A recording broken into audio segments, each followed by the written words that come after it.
morning and a warm welcome to your show, Sunny Mornings in Boston. We're the daily podcast that gets you started on the right foot and always with a positive vibe. I'm your host, Melissa, and it's Wednesday, February 21st. You'll be interested to know today is National Sticky Buns Day. Originally known as Schnecken, these confections are a Philadelphia specialty, believed to have been introduced by German settlers in the 18th century. Though typically a breakfast item, sticky buns are also known as cinnamon rolls, caramel rolls, or monkey bread. Yes, please. Now grab yourself a sticky bun and a coffee while we check out the weather in the Boston area. This morning, it's partly cloudy and feels like 16 degrees with 5-mile-per-hour wind. The sunset will take place at 5:23 p.m., and it will rise again tomorrow at 6:31 a.m. It looks like we're in for a partly sunny day with a high near 35 and east wind 5 to 9 miles per hour. Tonight, mostly cloudy with a low around 26 and east wind of 5 to 8 miles per hour. For all you beach runners, the first high tide Wednesday will be just after 9 a.m. with a low tide at 3:30 p.m. The nearshore buoy at Cape Cod Bay reads 39 degrees for the water temperature. Looking ahead in the weather, we'll see mostly sunny conditions on Thursday with a high near 43 degrees, turn into a cloudy Friday with a 70% chance of rain and highs around 48. The weekend will be clearer and cooler with sunny skies, breezy conditions, and highs ranging from 35 to 41 degrees. Bonjour, food enthusiasts. This podcast is brought to you by Versailles Cafe and Pastries in Encinitas. Nestled on El Camino Real South, just north of Encinitas Boulevard, this cafe is a haven for culinary delights. Indulge in their amazing Eggs Benedict or their gluten-free crepes. You can grab a panini for lunch or just breeze on through to get your morning coffee. They are open every day from 8 to 5. So stop on by and don't forget to tell them Sunny Morning sent you. In local news, in the Boston metro area, home vacancies reached a 20-year low with just 0.4% of homes vacant and for sale at the end of 2023. This figure indicates a tight housing market, as reported by Axios. For much of the last decade, vacancies in Greater Boston have remained under 1%. Although homeowner vacancies increased slightly between 2020 and 2022, home sale prices continue to soar. Rental vacancies also declined in 2022. In response to low inventory, U.S. home builders are increasing new construction. Nationally, homeowner vacancies were at a near-record low of 0.9% in the fourth quarter. However, experts emphasize the need for a diverse mix of housing to address the housing shortage. In Greater Boston, permits for new housing rose over the past decade, but the housing stock is still limited and costly. Some suburbs like Newton and Dedham have permitted fewer new constructions, resisting state efforts to increase multifamily housing near train stops. Medford stands out, having permitted the most new housing in Massachusetts. Meanwhile, Boston and other major cities are considering converting old office spaces into housing, with tax incentives for developers pursuing such projects.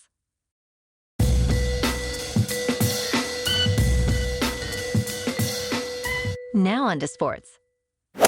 The college football playoff has adopted a new 5+7 format for its 12-team expanded playoff. This system includes 5 automatic qualifying spots for the highest-ranked conference champions and 7 at-large spots. The shift from the original 6+6 model occurred after the Pac-12 was reduced to 2 members.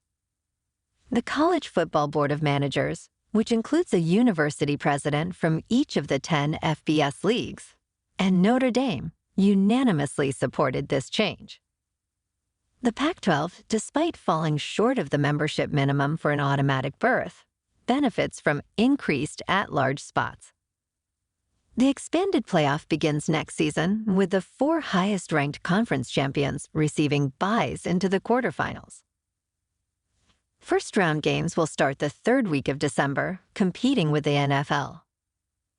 Quarterfinals are scheduled for New Year's, with semifinals in mid-January to avoid clashing with the NFL's wildcard weekend. The championship game is set for January 20th, 2025. This format will be in place for at least the next 2 years. No sports last night in Boston, but tonight the Bruins are on the road to take on the Oilers.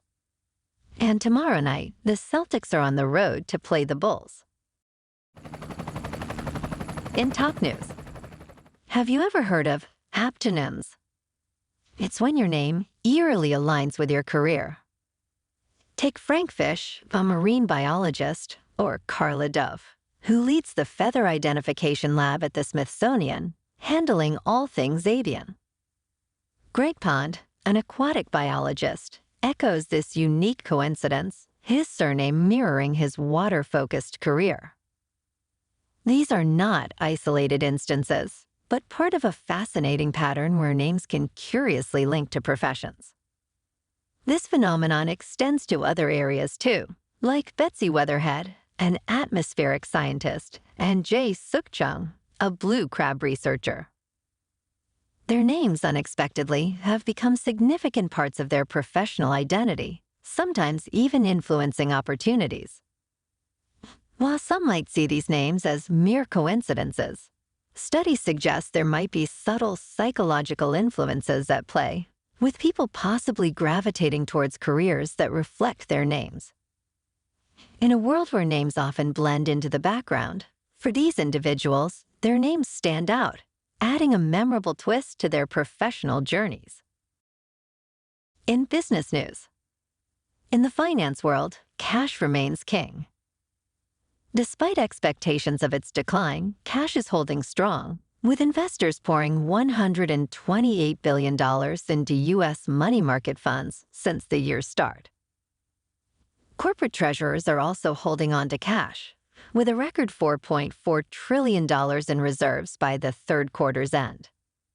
This surge in cash holdings contrasts sharply with earlier predictions that cash would lose appeal once the Federal Reserve started cutting interest rates. However, with policy easing expectations dialed back, cash remains attractive, especially in money market funds, offering returns of 4% or more. This trend isn't just a fleeting phenomenon. It's a reflection of a broader shift in financial attitudes post-pandemic, with more people recognizing the value of liquidity and safety in cash holdings.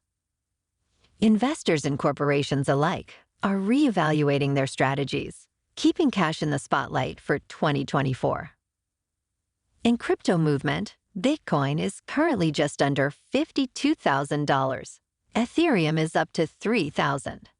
And Solana is $106. Moving on to a more local vibe. In our community spotlight on health and wellness, we are working with a National Pilates studio to bring you some free classes, so listen up.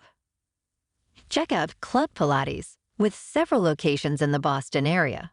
Pilates presents a comprehensive wellness approach, cultivating strength, reducing tension, and elevating mental well-being.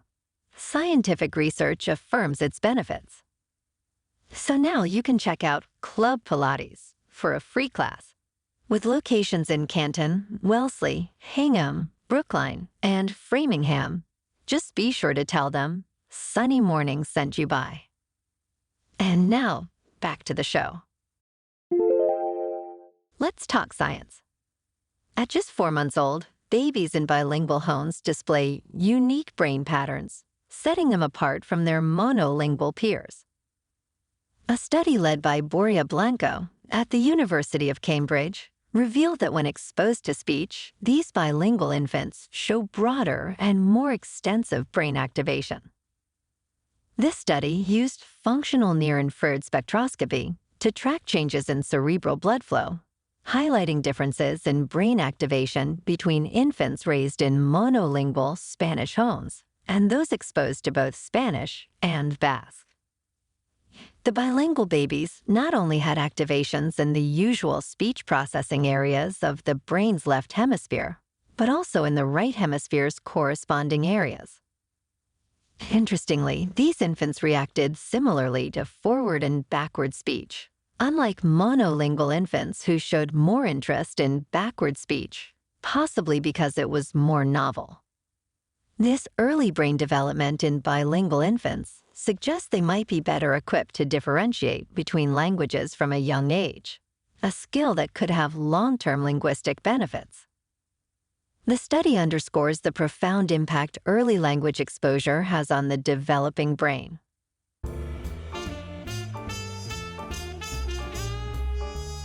And in entertainment news, Matt Damon, celebrated for his role as Jason Bourne, is keen on joining a potential new Bourne movie. Reports emerged in November about a possible new installment, with Edward Berger, acclaimed for the movie, All Quiet on the Western Front, rumored to direct. On a Late Show with Stephen Colbert, Damon confirmed Berger's involvement and expressed enthusiasm about working with him.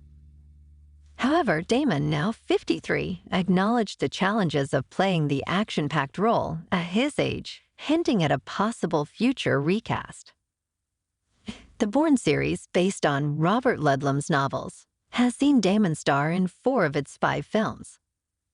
The new project, still in early stages at Universal, has no confirmed cast, but Damon is a likely first choice.